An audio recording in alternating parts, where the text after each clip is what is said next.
স্বপ্ন আমরা সবাই দেখি, তবে খোলা চোখে স্বপ্ন দেখার একটা আলাদাই মজা আছে। জীবনে একবার চন্দ্রতাল দেখতে চাই স্বচোখে, এই কথাটা একটা সিনেমার ডায়লগ। এটা আমার জীবনে বাস্তবায়িত করেছি আমি আর রাহুল, আমরা দুজন মিলে।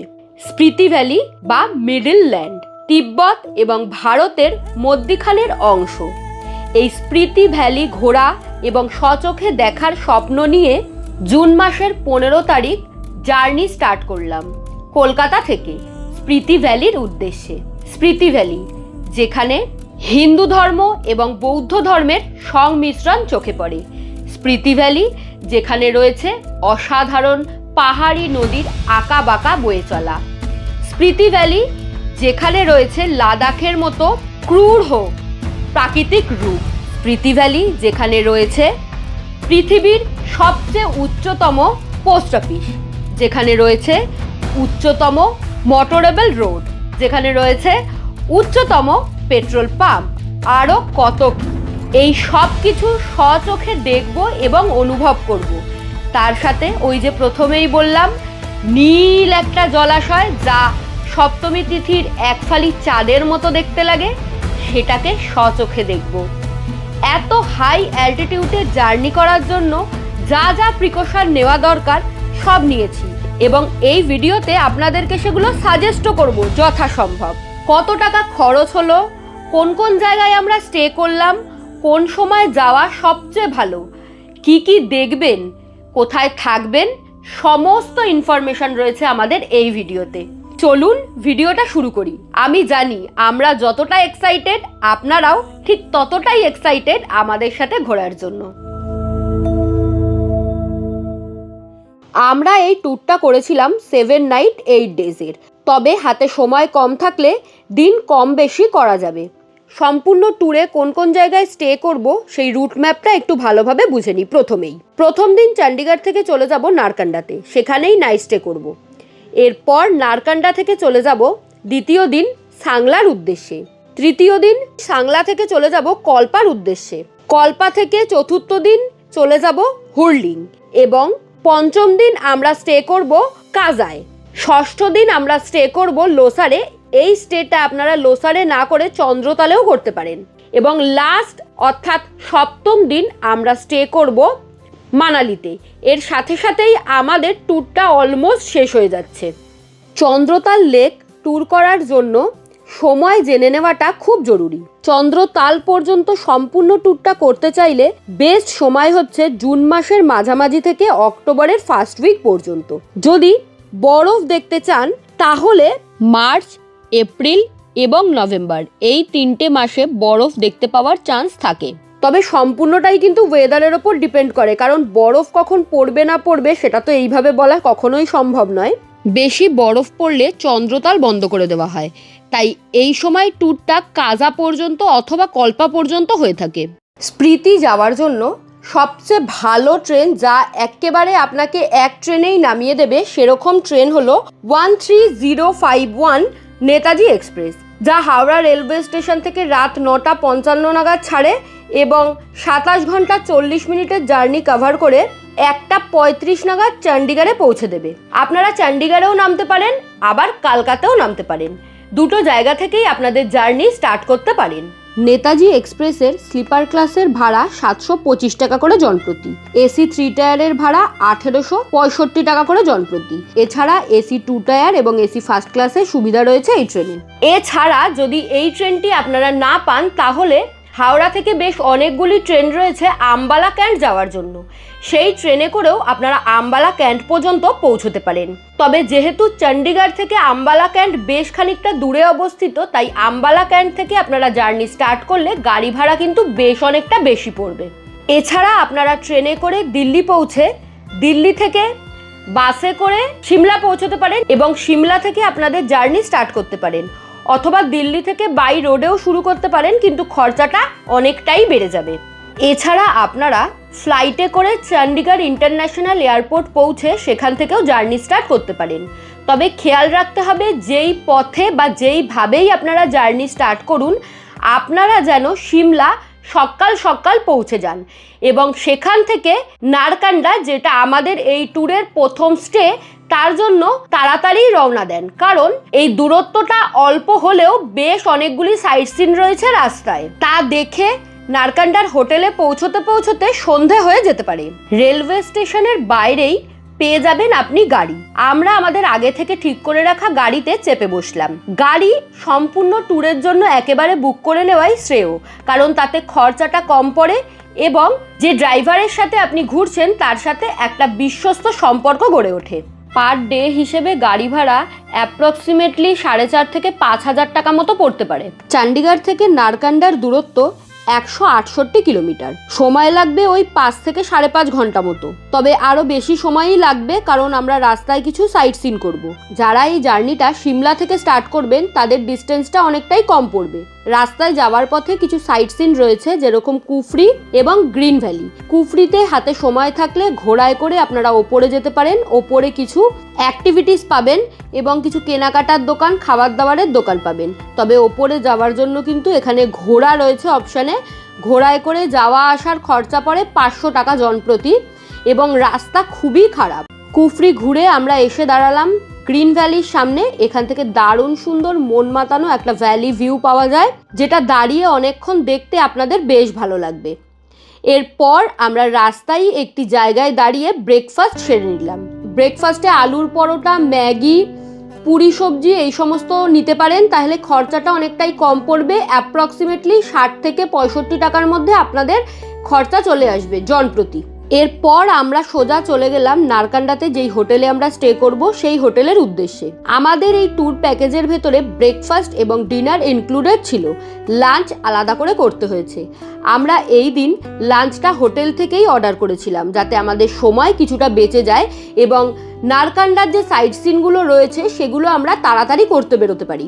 আমরা তো প্যাকেজে বুক করে গিয়েছিলাম এবং আমাদের যেই যেই জায়গায় হোটেল প্রোভাইড করেছিল প্রত্যেকটার লোকেশনও বেশ ভালো ছিল এবং হোটেলের রুম কোয়ালিটিও বেশ ভালো লেগেছে। খাওয়া দাওয়া তো ঠিকঠাক ছিলই। আমরা ছিলাম ভিজে রিজেন্সি নামে হোটেলে। হোটেল থেকে ভিউটা ভীষণ সুন্দর ছিল। নারকান্ডাতে হোটেলের খরচা অ্যাপ্রক্সিমেটলি 1600 থেকে 1800 টাকার মধ্যে ওঠানামা করে ব্রেকফাস্ট এবং ডিনার দিয়ে জনপ্রতি। নারকান্ডার অ্যালটিটিউড অ্যাপ্রক্সিমেটলি 8,885 ফিট। আমরা স্প্রিতি ভ্যালি ট্যুর করেছিলাম ট্যুর পিকার্সের সাথে। ওনারা হিমাচলের বিভিন্ন জায়গা এছাড়া আরও অনেক জায়গায় ট্যুর করিয়ে থাকে। বিশ্বস্ত সংস্থা, আমরা ঘুরে ভীষণই স্যাটিসফাইড।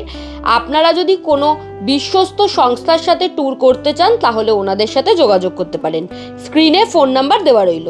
নারকান্ডায় কিছু সাইট সিন করা যায়, যেরকম হাটু পিক এবং তানি জুব্বার লেক। এই জায়গাগুলি ঘোরার জন্য আমরা লাঞ্চ সেরে গাড়ি নিয়ে বেরিয়ে পড়লাম। তবে হিমাচলে কিন্তু বেশ অনেক লেট করেই সানসেট হয় আর হাটু পিক থেকে দারুণ সুন্দর সানসেট দেখতে পাওয়া যায়। তাই যদি সানসেট দেখার প্ল্যানিং থাকে তাহলে আগে থেকে সময় দেখে তারপর বেরোবেন। হাটু পিকে রয়েছে হাটু মাতার মন্দির। মনে করা হয় পঞ্চ পাণ্ডবরা যখন অজ্ঞাতবাসে ছিলেন কিছুদিন এই হাটু পিকের মন্দিরে তারা সময় যাপন করেছিলেন। মন্দিরটা ভীষণ সুন্দর কারুকার্য সম্পন্ন, দেখতে বেশ ভালো লাগবে। এরপর আমরা চলে গেলাম তানি জুব্বার লেক দেখতে। এই লেকের বিশেষত্ব, এই লেকের চারিপাশে রয়েছে প্রচুর দেবদারু গাছ এবং সেই দেবদারু গাছের ছায়া পড়ে এই লেকে। লেকের শেষে একটি নাগ মন্দিরও রয়েছে। জায়গাটা বেশ সুন্দর এবং আমরা যেহেতু গিয়েছিলাম আপেলের সময় তাই লেক লাগোয়া একটি আপেলের বাগান রয়েছে, সেটাও ঘুরে এসেছিলাম। এরপর হোটেলে ফিরে এসে হোটেল থেকেই মনোমুগ্ধকর নারকান্ডার রূপ দর্শন করলাম আমরা। এখানে এত দেরিতেই সানসেট হয় যে একটুখানি উপভোগ করতে না করতেই ডিনার করার সময় চলে আসে। যদিও এই সম্পূর্ণ ট্রিপে আপনাদের মাথায় রাখতে হবে এক এক দিন আপনারা এক এক জায়গায় স্টে করবেন এবং সম্পূর্ণ জার্নিটাই বেশ লম্বা, তাই সকালবেলা যত তাড়াতাড়ি পারবেন বেরোনোর চেষ্টা করবেন। ডিনার সেরে আমরা ঘুমিয়ে পড়লাম এবং পরদিন সকাল সকাল উঠে ব্রেকফাস্ট নাকে মুখে গুজে আমরা নেক্সট গন্তব্যের উদ্দেশ্যে লাগেজপত্র প্যাক করে গাড়িতে উঠে পড়লাম। দ্বিতীয় দিন আমাদের গন্তব্য সাংলা। আজ রাতে সাংলাতেই স্টে করব, তবে তার আগে বেশ কিছু জায়গা ঘুরে দেখব। নারকান্ডা থেকে সাংলার দূরত্ব 157 কিলোমিটার। সময় লাগবে ওই 5 থেকে 5.5 ঘন্টা। তবে আরো বেশি সময় লাগবে কারণ আমরা সাইট সিন করব। রাস্তায় যাওয়ার পথে দেখা হলো সতলুজ নদীর সাথে। সতলুজ নদী যা হিমাচলের দীর্ঘতম নদী নামে পরিচিত। এই নদীটা তিব্বত থেকে বয়ে এসেছে। এরপর চলে গেলাম ভীমাকালী টেম্পল দেখতে। ভীমাকালী টেম্পল যা 51 সতীপীঠের এক সতীপীঠ বলে মনে করা হয়। এখানে দেবীর বা কানের অংশ পড়েছিল, তাই লোকালরা মনে করে মাকে কিছু বললে তা ডাইরেক্ট মায়ের কানে গিয়ে পৌঁছয় এবং সেই মনস্কামনা পূরণ হয়ে যায় খুব তাড়াতাড়ি। মন্দিরটা বিশাল বড়, তবে মন্দিরের একটা জায়গা পর্যন্তই ক্যামেরা নিয়ে যাওয়া যায়। তারপর আপনাকে ক্যামেরা লকারে রেখে হিমাচলি টুপি মাথায় দিয়ে মন্দিরের ভেতর প্রবেশ করতে হবে এবং মন্দিরটা ঘুরতে কিন্তু বেশ অনেকটা সময় লাগবে। এরপর আমরা দেখে নেব এই ট্রিপের বেশ আকর্ষণীয় একটি রাস্তা, হিন্দুস্তান তিব্বত হাইওয়ে, এবং তার ওপরে অবস্থিত কিন্নর গেট, কিন্নর রক গেট। এই জায়গাটা আপনারা অনেকেই ভিডিওতে দেখে থাকবেন এর আগে।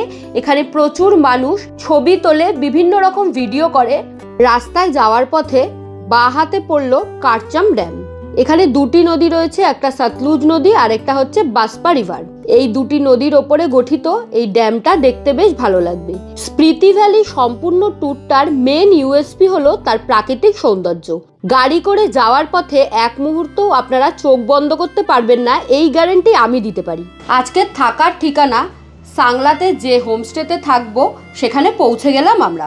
নাম আসওয়ান হোমস্টে। এখানেই থাকবো আজকে রাত্রিটা আমরা। ভিউ অসাধারণ সুন্দর, খাওয়া দাওয়ারও বেশ ভালো ছিল, আর রুম তো বেশ বড় মাপেরই ছিল। এখানে ব্রেকফাস্ট এবং ডিনার দিয়ে per day per head approximately 2000 থেকে 2200 টাকা মতো খরচা হতে পারে। হোমস্টের চারিপাশে আপেলের বাগান এবং আখরোটের গাছ ছিল। বিকেল বিকেল হোমস্টেতে পৌঁছানোর দরুন সন্ধেটা ভালোভাবে এনজয় করেছিলাম। তারপর এলো ডিনার সেরে সকালই ঘুমিয়ে পড়লাম, কারণ কাল আবার সকাল সকাল উঠতে হবে। তৃতীয় দিনের আমাদের গন্তব্য কল্পা। সাংলা থেকে কল্পার দূরত্ব খুব একটা বেশি নয়, তবে এটা ভেবে লেট করে একদমই বেরোবেন না। সকাল ব্রেকফাস্ট সেরে লাগেজপত্র গুছিয়ে নিয়ে বেরিয়ে পড়ুন, কারণ আজ অনেকগুলি জায়গা আমরা ঘুরে দেখব। সাংলা থেকে কল্পার দূরত্ব অ্যাপ্রক্সিমেটলি 51 কিলোমিটার মতো। সময় লাগবে 2.5 থেকে 3 ঘন্টা মতো। তবে আজ আমরা প্রথমে যাব ছিটকুল ঘুরে দেখতে। ছিটকুল যা ভারতের শেষ গ্রাম এবং মনে করা হয় ভারতের সবচেয়ে শুদ্ধ বাতাস এখানেই পাওয়া যায়। ছিটকুলে প্রথমেই দেখতে যাব মাথি মাতার মন্দির। এটি একটি গ্রাম কেন্দ্রিক মন্দির। এই গ্রামের লোকেরা মনে করেন এই মাথি মাতা তাদেরকে সমস্ত ঝড়ঝাপটা থেকে রক্ষা করে। মন্দিরটা ভীষণ সুন্দর, হিমাচলের অন্য 5টা মন্দিরের মতনই। তবে আমরা যখন গিয়েছিলাম তখন মন্দিরের মূল দ্বার বন্ধ ছিল। ছিটকুল গ্রামের পাশ দিয়ে প্রবাহিত হয়েছে বাসপা রিভার। নদী পর্যন্ত যাওয়া যায় এবং নদীর পাশে বেশ কিছু টেন্টের ব্যবস্থা রয়েছে যেখানে আপনারা থাকতে পারেন। আগে এই ছিটকুল পর্যন্তই লাস্ট যেতে দিত, তবে এখন আরও কিছুটা এগিয়ে গিয়ে সুন্দর ভ্যালিকে উপভোগ করার সুযোগ রয়েছে। সেই জায়গা পর্যন্ত যাওয়ার জন্য আমরা গাড়ি নিয়ে বেরিয়ে গেলাম। এই সম্পূর্ণ জায়গাটাই আর্মি দ্বারা নিয়ন্ত্রিত। তবে ছিটকুলে কিন্তু একটি ধাবা রয়েছে যাকে বলা হয় হিন্দুস্তান কি আখরি ধাবা। যেমনটা আগে বললাম, আগে এই ছিটকুল গ্রাম পর্যন্তই লাস্ট যেতে দিত, তবে এখন আরও কিছু দূর যেতে দেয়। তবে তার জন্য আপনারা যতজন মেম্বার থাকবেন প্রত্যেকের আই কার্ডের প্রয়োজন হবে, মানে একটি পরিচয়পত্রের। তা দেখিয়ে আপনাদের একটি কার্ড ইস্যু করাতে হবে এবং তারপর আপনাদের গাড়ি আপনাদেরকে আরও কিছুটা ভেতর পর্যন্ত নিয়ে যাবে, যেখানের সিনিক বিউটি জাস্ট মন মাতানো। আপনারা দেখে পাগল হয়ে যাবেন। আমরা ওখানে যাওয়ার পর ওখান থেকে আমাদের আর ফিরতে ইচ্ছা করছিল না, কিন্তু ফিরতে তো হবেই। তাই অসাধারণ সুন্দর কিছু স্মৃতি সঙ্গে করে নিয়ে আমরা ফিরে আসলাম এবং গেলাম কামরু ফোর্ট দেখতে। কামরু ফোর্টে কিন্তু বেশ অনেকটা হাঁটা রয়েছে। যেখানে গাড়ি আপনাদের নামাবে সেখান থেকে চড়াই রাস্তা, অনেকটা উঠে যেতে হবে। কিছু কিছু জায়গায় সিঁড়িও রয়েছে, তাই যাদের হাঁটতে প্রবলেম হয় তারা এই জায়গায় না যাওয়াই ভালো। এখানে দুটি মন্দির রয়েছে, একটা কামরু ফোর্ট যার ভেতরেই রয়েছে কামরূপ মাতার মন্দির এবং নিচের দিকে নেমে গেলে রয়েছে বদ্রী বিশালজির টেম্পল। দুটো জায়গাতেই বেশ হাঁটা রয়েছে। বদ্রী বিশালজির টেম্পলটা দেখতে গেলে বেশ খানিকটা নিচের দিকে নামতে হবে।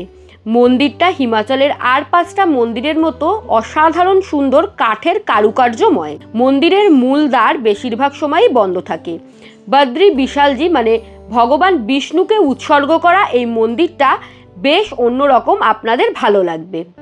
এরপর আমরা চলে গেলাম কামরু ফোর্টে। কামরু ফোর্টে ঢোকার আগে হিমাচলি টুপি এবং কোমরে একটি বেল্ট পরে যেতে হয়। এই জিনিসগুলি এখান থেকেই প্রোভাইড করা হয়। এগুলো পরে আমরা মন্দিরের ভেতরে প্রবেশ করলাম। কামাখ্যায় যে কামরূপ মাতাকে আমরা পূজিত করি, এখানেও সেই কামরূপ মাতাকেই পূজিত করা হচ্ছে। এবং পাশেই রয়েছে কামরু ফোর্ট। 7 তলা বিশিষ্ট কাঠের এই কামরু ফোর্ট অসাধারণ দেখতে, এবং ওপর থেকে ভ্যালি ভিউটা জাস্ট অসাধারণ। কামরু ফোর্টের ভেতরে ঢোকা যায় না, মন্দির পর্যন্তই যাওয়া যায়। এরপর লাঞ্চ সেরে নিলাম রাস্তাতেই আমরা। এরপর আমরা চলে গেলাম কলপাতে। তবে কলপাতে আমরা হোটেলে ডাইরেক্ট যাইনি, আমরা চলে গেলাম চিনি গ্রাম ঘুরে দেখতে, কারণ হাতে বেশ খানিকটা সময় ছিল। চিনি গ্রামে রয়েছে একটি মনাস্ট্রি এবং নারায়ণ নাগিনী টেম্পল ঘুরতে। নারায়ণ নাগিনী টেম্পলেও হিমাচলের অন্য সমস্ত মন্দিরের মতো হিমাচলি টুপি পরে জুতো খুলে প্রবেশ করতে হয়। মন্দিরের মূল দ্বার বেশিরভাগ সময়ই বন্ধ থাকে, তবে এই মন্দিরে যাওয়াটা একদমই স্কিপ করবেন না, কারণ এখান থেকে যা সুন্দর কল্পা কিন্নরের রেঞ্জ দেখতে পাওয়া যায় তা একেবারেই কল্পনা অতীত। এখানেই বেশ খানিকটা সময় কাটালাম আমরা। তারপর গুটি গুটি পায়ে হেঁটে চলে গেলাম মনাস্ট্রি দেখতে। মনাস্ট্রি খোলা ছিল এবং মনাস্ট্রিকে ঘিরে বেশ ভালো ভিড়ও ছিল। এরপর আমরা চলে গেলাম রোগী ভিলেজ ঘুরে দেখতে। রোগী ভিলেজেও নিচের দিকে একটি মন্দির রয়েছে, নারায়ণ টেম্পল, যেখানে গাড়ি আপনাকে নামিয়ে দেবে। সেখান থেকে বেশ খানিকটা নিচের দিকে নেমে যেতে হবে, অনেকটা হাঁটা পথ। মন্দিরের দ্বারও সবসময় খোলা থাকে না। এরপরে দেখে নেব সুইসাইড পয়েন্ট বলে একটি পয়েন্ট, যেখান থেকে নিচে তাকালে সোজা খাড়া পাহাড়ের ঢাল নিচে নেমে গেছে। মানে এখান থেকে কোনোভাবে আপনি নিচে পড়লে বেঁচে ফেরার তো জো নেই। এখান থেকে আমরা সোজা চলে গেলাম আমাদের হোটেলে। আজকের হোটেলে এক অন্য আকর্ষণ রয়েছে। আজ হোটেল থেকেই আমরা দর্শন করব কিন্নর কৈলাস রেঞ্জ। তাই আজ বেশিরভাগ সময়টাই রুমের ভেতরে নয়, রুমের বাইরে কাটবে। রুম কমফর্টেবল ছিল, বেসিক প্রয়োজনীয় সমস্ত ফেসিলিটি রুমে ছিল। তবে সবচেয়ে বড় আকর্ষণ ওই যে বললাম ব্যালকানি।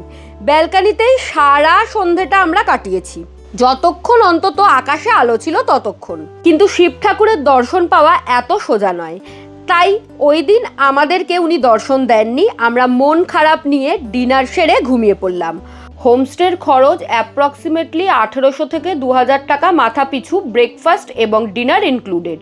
পরদিন খুব ভোর ভোর ঘুম থেকে উঠলাম এবং আবার সেই বারান্দাতেই জায়গা দখল করে দাঁড়িয়ে পড়লাম। এই যে কৈলাস পর্বত বরফে ঢাকা, যেমনটা আমরা ছোটবেলা থেকে শুনে আসছি। শিব ঠাকুরের বাড়ি কৈলাস পর্বত বরফে মোড়া, এবং তাতে স্বয়ং মহাদেব দাঁড়িয়ে রয়েছেন। এখান থেকে অনেকগুলো রেঞ্জ দেখতে পাওয়া যায়। হিন্দু ধর্ম অনুসারে মনে করা হয় ভগবান শিবের 5টি বাড়ি রয়েছে এবং 5টি বাড়ি হিমালয়ের কোলে অবস্থিত। প্রত্যেকটি বাড়িকেই কৈলাস নামে অভিহিত করা হয়ে থাকে, বা প্রত্যেকটি বাড়ির নামই কৈলাস। যেমন কৈলাস মানস সরোবর, যা তিব্বতে অবস্থিত; আদি কৈলাস, যা উত্তরাখণ্ডে অবস্থিত; কিন্নর কৈলাস, যা আজ আমরা দর্শন করছি, হিমাচলে অবস্থিত; শ্রীখণ্ড মহাদেব, যা হিমাচলে অবস্থিত; মণি মাহেশ্বর কৈলাস, যা হিমাচলে অবস্থিত। আজ আমরা যাব হুরলিংয়ের উদ্দেশ্যে। 152 কিলোমিটার ডিস্টেন্স, সময় লাগার কথা ওই অ্যাপ্রক্সিমেটলি 4 থেকে 4.5 ঘন্টা। তবে আমরা যেহেতু সাইট সিন করতে করতে যাব, তাই অনেকটা বেশি সময় লাগবে। রাস্তায় যাওয়ার পথে গাড়ি একটা জায়গায় দাঁড়ালো, যার নাম পাঙ্গি নালা ওয়াটারফল। এখন যেরকম রূপ দেখছেন, এর রূপ আরও বেশি ভয়ঙ্কর হয়। বেশ অন্যরকম জায়গাটা, ভালো লাগবে আপনাদের। এরপর আমরা চলে গেলাম খাপ ব্রিজের সামনে। খাপ সঙ্গমে অবস্থিত এই খাপ ব্রিজ স্পিতি ভ্যালি ট্যুরের এক আকর্ষণীয় জায়গা। নিচ থেকে বয়ে যাচ্ছে 2টি খরস্রোতা নদী। স্পিতি ভ্যালি ট্যুরের 2টি মূল নদী, একটি সতলুজ এবং অন্যটি স্পিতি নদী। এতক্ষণ আমরা সতলুজ নদীর হাত ধরে এই জায়গায় এসে পৌঁছলাম, এবং এরপর থেকে সতলুজের হাত ছেড়ে আমরা এগিয়ে যাব স্পিতির হাত ধরে। এখানে টুকটাক খাবার দাবারের জায়গাও আছে, খাওয়া দাওয়া করে নিতে পারেন। এবং এর সাথে সাথেই আমরা স্পিতিতে প্রবেশ করলাম। স্পিতি ভ্যালির প্রথম স্পট হিসেবে আমরা দর্শন করে নেব নাকো ভিলেজ। নাকো ভিলেজে একটি ভীষণ পুরনো মনাস্ট্রি রয়েছে। মনাস্ট্রির গায়ে আঁকা বিভিন্ন ছবি, যা দেখে আপনারা বুঝতে পারবেন যে এই মনাস্ট্রি কত বছরের পুরনো এবং কত বছরের সাক্ষী।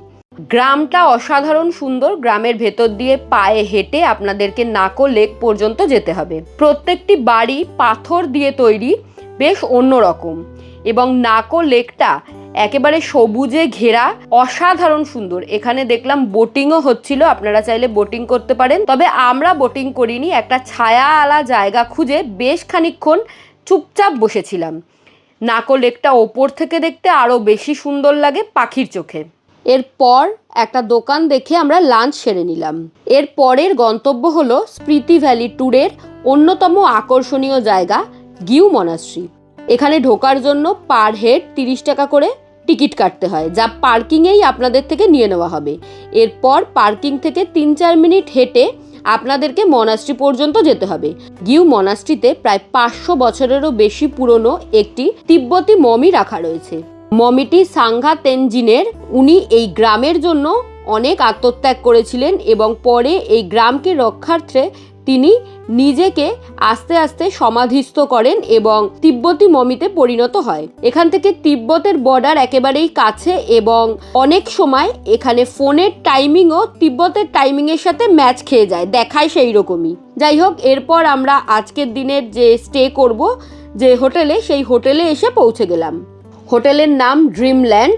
খরচ ওই অ্যাপ্রক্সিমেটলি 1800 থেকে 2000 জনপ্রতি, ব্রেকফাস্ট এবং ডিনার ইনক্লুডেড থাকবে। এই হুরলিং অঞ্চলে এবং এর পরে আমরা যেই জায়গাগুলি যাব, এই জায়গাগুলিতে আইবেক্স দেখতে পাওয়া যায়। আইবেক্স একটি ছাগলের মতো পাহাড়ি পশু, যা পাহাড়ের বিভিন্ন জায়গায় চড়ে বেড়ায়। তবে এগুলি দেখতে পাওয়া খুবই ভাগ্যের ব্যাপার। বাইরের পরিবেশটা বেশ সুন্দর, তবে হুরলিংয়ে তুলনামূলক অন্য জায়গার থেকে বেশি গরম আমরা ফিল করেছি। এখানে ফ্যান চালাতে হয়েছিল রাত্রিরে। এরপর তো ডিনার চলে আসলো। ডিনার আমাদের কমপ্লিমেন্টারি ছিল।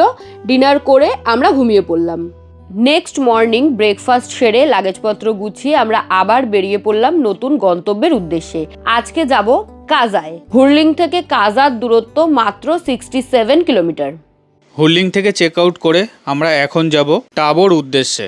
এই হুরলিং থেকে টাবোর দূরত্ব মাত্র 20 কিলোমিটার মতো। রাস্তার প্রাকৃতিক সৌন্দর্য দেখতে দেখতে আমরা টাবো মনাস্ট্রিতে পৌঁছে গেলাম। ছোট্ট পাহাড়ি গ্রাম টাবো। এই টাবোতে দেখার মতো রয়েছে এই মনাস্ট্রি। প্রায় 1000 বছরেরও পুরনো এই মনাস্ট্রি। আর টাবো আপেলের জন্য বিখ্যাত। প্রায় 996 সালে এই মনাস্ট্রি প্রতিষ্ঠিত হয়। এখানে দুটো মনাস্ট্রি রয়েছে, একটা নতুন যেটা আমার পেছনেই দেখতে পাচ্ছেন।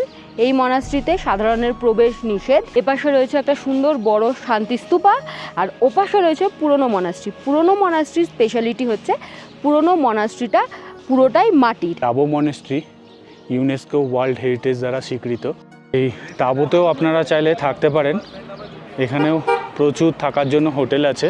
টাবো মনাস্ট্রি দেখে কিছুটা এগিয়ে গেলেই রয়েছে টাবো কেভ। পাহাড়ের ওপরে ছোট ছোট গুহা। তবে এই পাহাড়ের ওপর ওঠার জন্য বেশ কসরত করতে হয়, অনেকটা সিঁড়ি ভেঙে উঠতে হয় এবং সম্পূর্ণ জায়গাটা যেহেতু গাছপালা শূন্য, তাই এখানে উঠতে বেশ কষ্ট হয়। তবে ওপর পর্যন্ত পৌঁছতে পারলে ওপর থেকে টাবো মনাস্ট্রিটা অসাধারণ দেখতে লাগে এবং টাবো গ্রামটাও দারুণ লাগে। এরপর আবার পথ চলা শুরু হলো আমাদের। টাবো ব্রিজ ক্রস করে আমরা গেলাম ধাঙ্কার মনাস্ট্রিতে। সবচেয়ে আশ্চর্যের জিনিস হলো সারা রাস্তা আপনারা ন্যাড়া পাহাড় দেখতে পারবেন, পাহাড়ি নদীর আঁকা বাঁকা বয়ে চলাও দেখতে পারবেন। তবে যখন ছোট ছোট গ্রামগুলি আপনাদের চোখে পড়বে, দূর থেকেই দেখতে পারবেন এবং বুঝতে পারবেন এগুলি ছোট ছোট গ্রাম। কারণ দূর থেকেই গ্রামের আশেপাশে এত বেশি গ্রিনারি দেখতে পারবেন, অসাধারণ সুন্দর লাগবে। যাই হোক, ধাঙ্কার মনাস্ট্রি, যা প্রায় 1000 বছরেরও বেশি পুরনো এবং এটি কিন্তু প্রায় 12,774 ফিট উচ্চতায় অবস্থিত। তাই দৌড়াদৌড়ি করবেন না এখানে নেমে। মনাস্ট্রিটা সম্পূর্ণ মাটি দিয়ে তৈরি, এত সুন্দর লাগবে ভেতরে গেলে। প্রথমে কিছু কিছু ধাপ রয়েছে সিঁড়ির, যেগুলি বেশ উঁচু এবং বয়স্ক মানুষদের উঠতে একটু অসুবিধা হতে পারে। তবে মনাস্ট্রির ভেতরে এত সুন্দর একটা ঠান্ডা পরিবেশ যে আপনার ভেতরে বসে থাকতে অনেক বেশি ভালো লাগবে। ধাঙ্কারে আরও অনেকগুলি জায়গা রয়েছে, যেরকম ধাঙ্কার ফোর্ট, ধাঙ্কার লেক এবং ধাঙ্কারের নতুন মনাস্ট্রি। নতুন মনাস্ট্রি জনসাধারণের জন্য খোলা থাকে না। লেকটায় যাওয়ার জন্য অনেকটা ট্রেক করতে হয়, তাই আমরা যাইনি। আর ফোর্ট বা দুর্গতেও এখন ঢুকতে দেওয়া হয় না। এরপর চলে গেলাম পিন ভ্যালি ঘুরতে। পিন ভ্যালি, যা স্পিতি ভ্যালির সবচেয়ে সুন্দর জায়গা বলে মনে করা হয়। এই জায়গায় একেবারে শেষে একটি মনাস্ট্রি রয়েছে। মনাস্ট্রি থেকেও ভিউ খুবই সুন্দর, তবে যাওয়ার পথের যে ভিউটা সেটা অসাধারণ। এখানে স্নো লেপার্ড, আইবেক্স এবং ব্লু শিপ দেখতে পাওয়া যায়, কারণ এটা একটা ন্যাশনাল পার্ক। রাস্তায় যাওয়ার পথে একটা ওয়াটারফল চোখে পড়ল, নাম লিংটি ওয়াটারফল। তবে শীতের সময় এই ওয়াটারফল নাকি একেবারে জমে যায় এবং শীতকালে এখানে আইস ক্যাফেও তৈরি করা হয়। রাস্তায় যাওয়ার পথে চোখে পড়ল মুনল্যান্ড। প্রাকৃতিক সৌন্দর্য উপভোগ করতে করতে আমরা পৌঁছে গেলাম কাজায়, যে হোটেলে আমরা থাকবো সেই হোটেলে। হোটেলের নাম কুঞ্জম স্পিতি ইন। একেবারে কাজা মার্কেটের মধ্যেই আমাদের হোটেলটা ছিল। ব্রেকফাস্ট এবং ডিনার দিয়ে অ্যাপ্রক্সিমেটলি খরচা পড়বে জন প্রতি 2000 থেকে 2200 টাকা মতো। হোটেল থেকে ভিউটাও কিন্তু বেশ সুন্দর ছিল। সন্ধেবেলা চাইলে কাজার বাজারটা এক্সপ্লোর করতে পারেন, তবে আমরা খুব একটা ঘোরাঘুরি না করে ডিনার সেরে ঘুমিয়ে পড়লাম। পরের দিন ব্রেকফাস্ট সেরে আমরা প্রথমেই চলে গেলাম কাজা মনাস্ট্রি ঘুরতে। মনাস্ট্রিটা একেবারেই হোটেল থেকে পায়ে হাঁটা দূরত্বে অবস্থিত, তবে আমরা গিয়েছিলাম গাড়ি করে। ভীষণ সুন্দর মনাস্ট্রি এবং অনেকগুলো স্তূপা রয়েছে এখানে। মনাস্ট্রি থেকে একটু এগিয়ে আসলেই রয়েছে ওয়ার্ল্ড হাইয়েস্ট পেট্রোল পাম্প। কাজাতে যে পেট্রোল পাম্পটি রয়েছে তারপরে আর মানালি পর্যন্ত কোনো পেট্রোল পাম্প নেই, তাই যারা নিজেদের গাড়ি নিয়ে যাচ্ছেন তারা এখান থেকেই ট্যাঙ্ক ফুল করিয়ে নেবেন। চলে এলাম লাংজা গ্রাম ঘুরতে। এন্ট্রি ফি পার হেড 30 টাকা করে। গাড়ি যেখানে নামিয়ে দিল সেখান থেকে কিছুটা হেঁটে আমরা যে আইকনিক বড় বুদ্ধের মূর্তিটা দেখতে পাই তার সামনে পর্যন্ত গেলাম। আমার পেছনে একটা ক্যাফে রয়েছে। এই লাংজা গ্রাম দুটো জিনিসের জন্য বিখ্যাত। একটা হচ্ছে বিশাল বড় একটা বুদ্ধ মূর্তি রয়েছে, আর দ্বিতীয় এই লাংজা গ্রামকে বলা হয়ে থাকে ফসিল গ্রাম, কারণ কোনো এক সময় এই যে এখন এই হিমালয় পর্বতের রেঞ্জ দেখতে পাচ্ছেন এর জায়গায় ছিল বিশাল বড় মহাসাগর। তারপর ধীরে ধীরে প্রাকৃতিক বিপর্যয়ের ফলে এই পাহাড়গুলো সৃষ্টি হয়েছে। আর এই যে ক্যাফেটা দেখতে পাচ্ছেন, এই স্পেসশিপ ক্যাফে, এর দেওয়ালে দেওয়ালেই রয়েছে সেই সমস্ত ফসিলগুলো। লাংজা গ্রামে মিল্কি ওয়ে দেখা যায়। এই দেখুন এই ফসিলটা কত বছরের পুরনো, দেখুন 20 মিলিয়ন ইয়ার ওল্ড। এই লাংজা গ্রামটা কিন্তু প্রায় 14,300 ফিট উচ্চতায় অবস্থিত। আমরা কমিক ভিলেজে পৌঁছে গেছি। দেখুন এই কমিক ভিলেজ প্রায় 15,040 ফিট উচ্চতায় অবস্থিত। এই হলো ওয়ার্ল্ড হাইয়েস্ট রেস্টুরেন্ট। প্রথমেই আমরা দেখে নিলাম নিউ মনাস্ট্রি। মনাস্ট্রির ওপর থেকে ভিউটা অসাধারণ ছিল, তবে এখানে বেশি দৌড়াদৌড়ি করবেন না, কারণ খুবই হাই অ্যালটিটিউডে অবস্থিত। কমিক গ্রামে অবস্থিত মনাস্ট্রির দুটি ভাগ। আমরা নতুন মনাস্ট্রি ঘুরে পুরনো মনাস্ট্রিতে প্রবেশ করছি এখন। এই মনাস্ট্রি প্রায় 14 সেঞ্চুরিতে স্থাপিত হয়েছিল। এই কমিক গ্রামেই দেখতে পাওয়া যায় বিশ্বের সবচেয়ে উঁচু মোটরেবল রোড, মানে বিশ্বের সবচেয়ে উঁচু মোটর গাড়ি চলাচল করা রাস্তা। কমিক ভিলেজ ঘুরে এখন যাচ্ছি হিকিম গ্রামের উদ্দেশ্যে। হিক্কিম গ্রামে রয়েছে ওয়ার্ল্ড হাইয়েস্ট পোস্ট অফিস, যা এখনো পর্যন্ত কার্যকরী রয়েছে এবং আপনি ওখান থেকে চিঠি পোস্ট করলে নির্দিষ্ট ঠিকানায় চিঠি পৌঁছে যাবেন। এরপর আমরা দেখে নেব স্পিতি ভ্যালি ট্যুরের আরও একটি আকর্ষণীয় স্থান কি মনাস্ট্রি, যা হিমাচল প্রদেশের সবচেয়ে বড় মনাস্ট্রি। দূর থেকে এই মনাস্ট্রিটি দেখতে অসাধারণ সুন্দর লাগে এবং বরফে যখন ঢাকা থাকে চারিদিক তখন আরও বেশি সুন্দর লাগে। কার পার্কিং থেকে মনাস্ট্রি অবধি পৌঁছাতে গেলে বেশ খানিকটা আপনাদেরকে পায়ে হেঁটে যেতে হবে। মঠটা প্রায় 1000 বছরেরও বেশি পুরনো। এরপর কিব্বের ভিলেজ ঘুরে আমরা চলে গেলাম চিচাম ব্রিজ দেখতে। চিচাম ব্রিজ, যা এশিয়ার হাইয়েস্ট সাসপেনশন ব্রিজ। কিব্বের এবং চিচাম নামে দুটি গ্রামকে এই ব্রিজ যুক্ত করেছে। আজ আমরা নাইট স্টে করব লোসারের ফ্যান্ডে বলে একটি হোমস্টেতে। ব্রেকফাস্ট এবং লাঞ্চ দিয়ে এখানে পার ডে পার হেড খরচ হতে পারে অ্যাপ্রক্সিমেটলি 2500 থেকে 3000 টাকা মতো।